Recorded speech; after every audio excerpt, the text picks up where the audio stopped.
वैभव गरड. खरं तर मी मगाशी मरवड्याला गेलो होतो काही कामानिमित्त. आणि मरवड्यावरून घरी जाताना आम्हाला रस्त्याच्या कडेला हे मंदिर दिसलं. तर खूप वर्षापासून आम्हाला हे मंदिर दिसते, पण या मंदिराचं बांधकाम चालू होतं असं मी ऐकून होतो. या मंदिराचं आज मंदिरामध्ये प्रवेश केला तर बघितलं की पूर्ण चारी बाजूने या मंदिराचं बांधकाम संगमरवर या दगडाच्या ह्याच्यातून हे मंदिर निर्माण केलेलं आहे. आणि खरं तर खूप मोठ्या विस्तीर्ण एरियामध्ये हे मंदिर पसरलेलं आहे. पूर्ण पांढऱ्या कलरच्या संगमरवर दगडामध्ये, प्युअर दगडामध्ये हे मंदिर बांधलेलं आहे असं इथं आम्हाला आल्यावरती कळालं. खरं तर या मंदिराचं नाव आहे रिद्धिसिद्धी मंदिर. रिद्धिसिद्धी हे गणपतीचं मंदिर या ठिकाणी आहे. खरं तर आजूबाजूच्या पंढरपूर असेल किंवा मंगळवेढा असेल, ही खरं तर संतांची किंवा देवी देवतांची ही भूमी आहे. या ठिकाणी अनेक देवी देवतांची मंदिर आहेत, संतांची मंदिर आहेत, समाधी आहेत.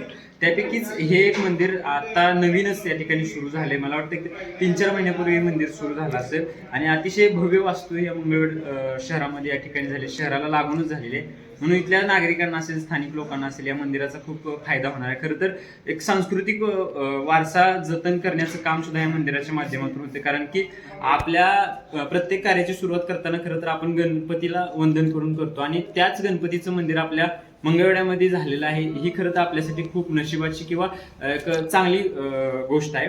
त्याचबरोबर इथल्या स्थानिक लोकांना इथल्या मंदिरामुळं अनेक लोकांना त्यामुळे हाताला त्यांचं काम सुद्धा मिळालेलं आहे, अनेकांना रोजगार मिळालेला आहे. व्यवसायाचं सुद्धा या ठिकाणी एक मोठं म्हणजे आर्थिक उलाढाल सुद्धा या मंदिरामुळे त्या ठिकाणी होऊ शकते. खरं तर हे मंदिर नुकतंच चालू झालेलं आहे, त्यामुळे जास्त गर्दी दिसत नाही. परंतु इथल्या पुजाऱ्याने आम्हाला सांगितलं की चतुर्थीच्या दिवशी किंवा गणेश जयंतीच्या दिवशी या ठिकाणी प्रचंड गर्दी असते. इथल्या लोकांना इथं उभारायला जागा पुरत नाही, एवढी गर्दी असते.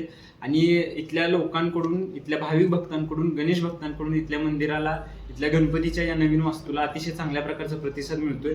या मंदिराची अजून जगभर प्रसिद्धी व्हावी, महाराष्ट्रभर प्रसिद्धी व्हावी असं वाटतंय. आणि इथल्या अनेक भाविक भक्तांना या गणपतीच्या मंदिराचा पाहण्याचा योग यावा. इथलं मंदिर त्यांनी येऊन पाहावं.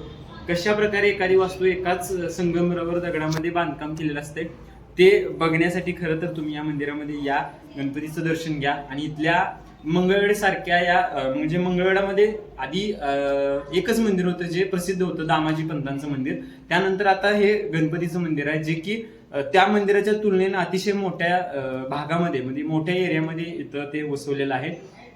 आणि खरं तर हे मंदिर बघण्यासाठी तुम्ही एक वेळ अवश्य. धन्यवाद.